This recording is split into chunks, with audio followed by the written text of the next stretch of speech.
মহারাজ বিষম পঞ্চকটা কি? চাতুর্মাসের শেষ 5 দিন পঞ্চক, সারা চাতুর্মাস পালন করে যে ফল পাবে বা মাঝখানে যদি কোনো ত্রুটি বিচ্যুতি হয়ে যায়, বিষম পঞ্চকটা যেন আমরা করি। একাদশী থেকে পূর্ণিমা, রথযাত্রার পরে ভগবান শয়নে গেছিলেন, শয়ন একাদশী, মাঝখানে 2 মাস অন্তরে গেছে পার্শ্ব পরিবর্তন একাদশী, পাশ ঘুরিয়েছেন, এখন ভগবান উঠে বসবেন। এই ব্রত বিভিন্ন স্তর দিয়েছেন গুরুদেব, 3টা স্তর। প্রথম স্তর দিয়েছেন কিছু গ্রহণ করা যাবে না, 5 দিন উপবাস, জলও না, নির্জলা 5 দিন। তো 5 দিনে 5টা জিনিস গ্রহণ করতে পারেন। পঞ্চগব্য, গোময় মানে গোবর, গোমূত্র, দুধ, দধি এবং ঘি। তো প্রশ্ন হচ্ছে গোবর আপনি কতটুকু খাবেন? 1 কণা।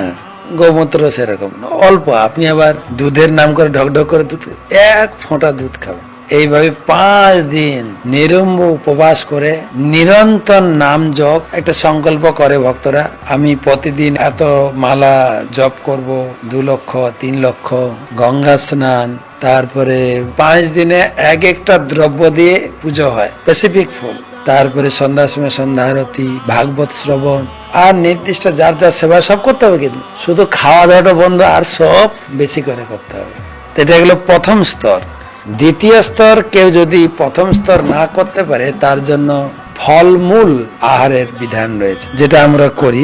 আগুন ছাড়া আগুন ছাড়া তো বলতে আবার আলু সিদ্ধ তো খাচ্ছে, সেটা 2 নম্বরে আসবে না মনে হয়। এখান থেকে যেসব ফল বহু বীজ আছে সেগুলো বাদ যাবে। পেয়ারা, ডালিম, পেঁপে, শশা বর্জন করা উচিত। কাঁচা কলা, মিষ্টি আলু সিদ্ধ করে গ্রহণ করা যেতে পারে। স্বাদের জন্য সৈন্ধক লবণ ব্যবহার করতে পারেন। কাজু বাদাম, কিশমিশ, খেজুর গ্রহণ করা যেতে পারে, তবে এই স্তরের পথে দুধ বা দুগ্ধ জাতীয় কোনো কিছু গ্রহণ করা যাবে না। নারিকেল বা নারিকেলের জল গ্রহণ করা যেতে পারে।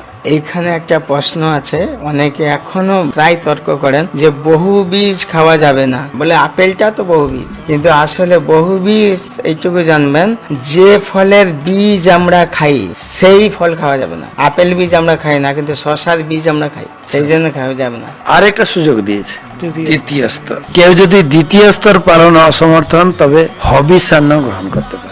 কোন দিনে কোন ফুল দিয়ে পূজা করবেন? প্রথম দিন ভগবানের শ্রীচরণে পদ্ম ফুল দিয়ে পূজা করবেন। দ্বিতীয় দিন উরুতে বিল্লপত্র দিয়ে পূজা হবে। তৃতীয় দিন নাভিদের গন্ধদ্রব্য দিয়ে, গন্ধদ্রব্য মানে ওই একটা ফুলের সঙ্গে একটু আতর, চন্দন, এগুলো নাভিতে লাগাতে। চতুর্থ দিন জবা ফুল স্কন্ধ দেশে।